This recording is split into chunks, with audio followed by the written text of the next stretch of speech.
Hi, everybody. Mitch here. Thanks for joining me today. Today, I'm going to talk about a DIBCAC Security Assessment. Some of you have heard about them. Some of you haven't heard about them. So I think it's useful to talk about it.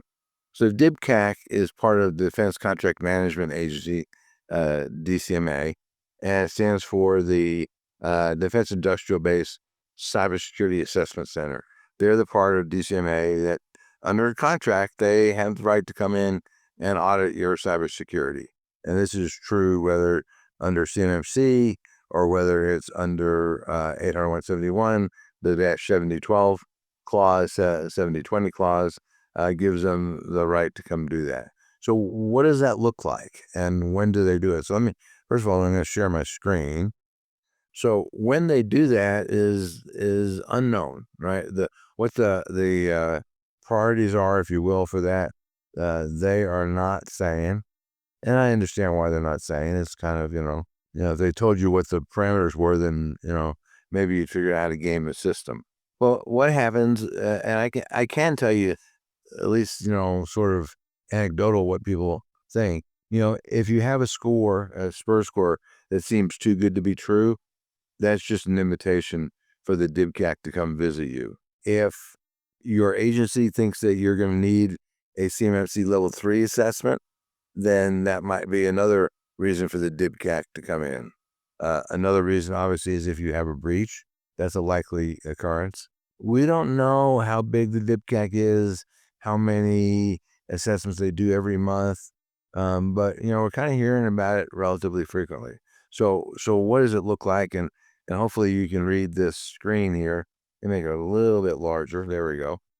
So you'll get an email or a letter from the DIBCAC saying, we're from the government, we're here to help you, and in 90 days we're going to come visit. There's not like a request associated with it. It's just, this is what we're going to go do. And for low assessments, they're just going to go off and do this over a video conference. But for medium or high assessment, they're likely to come in. Well, they will, for a high assessment for sure, they will come and visit you and spend a week there. And I'll show you the sort of tentative schedule. So what is it they want you to do? Well, you should have already performed a basic self-assessment, because that's how you got a score in SPURS in the first place. Then they want your results to DIBCAC, which includes the total score, right? Like 110, the date of that score, and if there is POAM, when you're going to have the rest of the points done. And you're going to need things like your cage code and all that stuff. So this is pretty straightforward. Then they kind of give you, they say, if you haven't input your score in SPURS yet, then you need to go do that. Then they want your system security plan and any plans of action for your not implemented basic assessment. So they want all that. And they want that. So, what should be in your system security plan?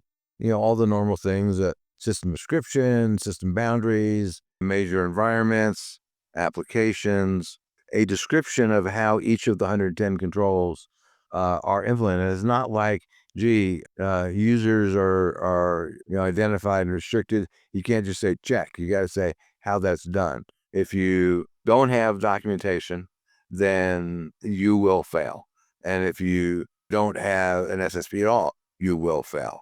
So things that are applicable specifically to a DIBCAC high, which is the on-site assessment, is things like network topology and your network overview briefing to include operational graphics, diagram of the corporate network, and stuff like that. They want to know what your security boundaries are, what cybersecurity applications you use, connections to other systems and networks, cloud interconnections, wireless, all that stuff, and then some. Critical services, vulnerability scanning methodology, authentication. I'm not going to read this to you, but you can kind of see. Then they're going to want to see the artifacts that you have for the requirements that are met by a document such as your policy, your process, or a manual log. Next, because 7012 requires mandatory flow down, they want to see how you flow down your contracts to subcontractors. They're going to request these people be available to them, members of the policy team tasked with maintaining policies, internal audit members, internal audit records showing how you've complied with 7012, a trace from the SSP to individual contracts, and on and on and on. So it keeps going on.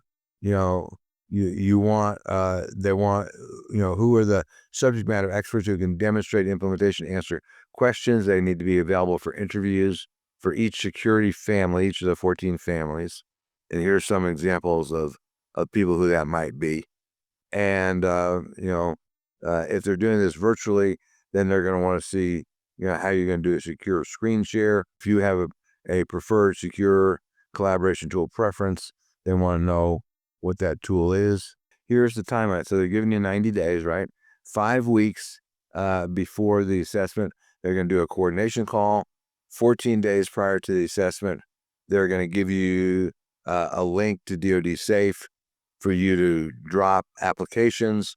A week before the assessment, they're going to want to have you upload everything.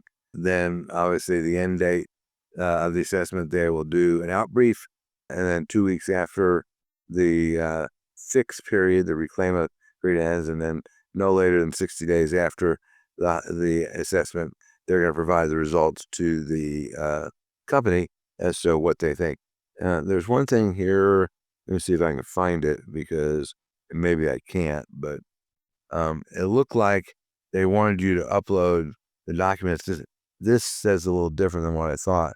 They wanted it more quickly, but this says they want it, and that's what it says, so I'll take the word for it. Where's that schedule? Schedule. There it is. 5 weeks prior. So 90 days would be 12 weeks, right? And then, so, about 7 weeks or less after you get the letter from them, they're going to want you to have this all uploaded. So that's that. Here's kind of an outline of what's going to happen when they arrive. So they're going to arrive, they're going to do an hour and a half in brief about the company. They're going to review another 2 hours. They're going to go review your system security plan and other documentation. They're going to continue that in the afternoon of the first day. And then they're going to ask you for more artifacts if they want more artifacts, and what they call a hot wash, which is just kind of tell you what happened and what they think about the first day. Then on Tuesday, they're going to break it out into 3 rooms. Now, this presents a problem, obviously, if the same person is going to be responsible for all these controls, so this may get adjusted. Assuming the team is big enough to do that, they're going to break it out. Room 1, they're going to do controls 1, 3, and 5. Room 2, controls 2, 9. These are control families of 14 control families. 2, 9, 10, 11, and 12. Room 3, 4, 7, and 8. And then they're going to ask you if they have any more artifacts. And then in the afternoon, they're going to continue with the same thing, right? Then, from 3:30 to 4, they're going to have their own conflab. And then at 4 o'clock, they're going to go ask you for more artifacts. They keep asking more artifacts. And there may not be any, right? I mean, they have everything they need and the daily briefing. Then on Wednesday, they're going to start doing other sections, 6, 13, or 14. They're going to continue. Apparently, they think they're going to take longer: 2, 9, 10, 11, and 12, and 4, 7, and 8. So those sections they think will take longer.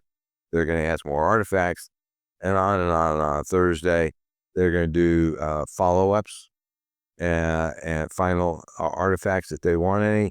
Again, they're going to do their internal discussion, and then they're going to do their out brief, them leaving, telling you, whatever it is they're going to tell you before they leave. And, on Friday, if they run over, then they'll go do that on Friday morning. So you can kind of see it's pretty intense, and, how it turns out is really a function of how well prepared you are. Obviously, in this particular case where they have it broken up into 3 rooms for small organizations where you don't have a lot of people, they're going to have to go adjust their schedule to deal with that.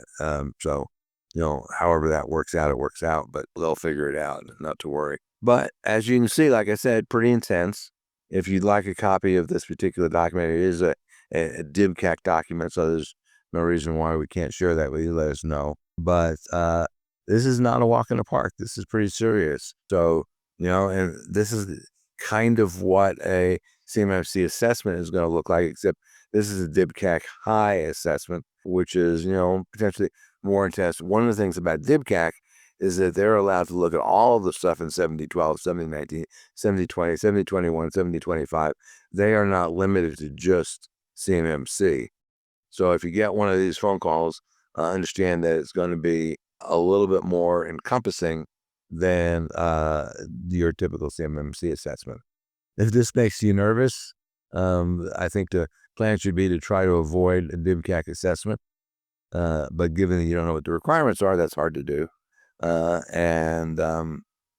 If you do get a letter from DIBCAC, then, do your best in those 90 days to get everybody on the same page, get everybody ready, have all of your documentation, have everything put together. And obviously, to the degree that you already have that, which you should have most of this documentation already, it should be a bit of a walk in the park. So with that, I'm going to leave you with your nightmares. And as I said, if you have any questions, let us know. But until next time, stay safe. Thanks for listening.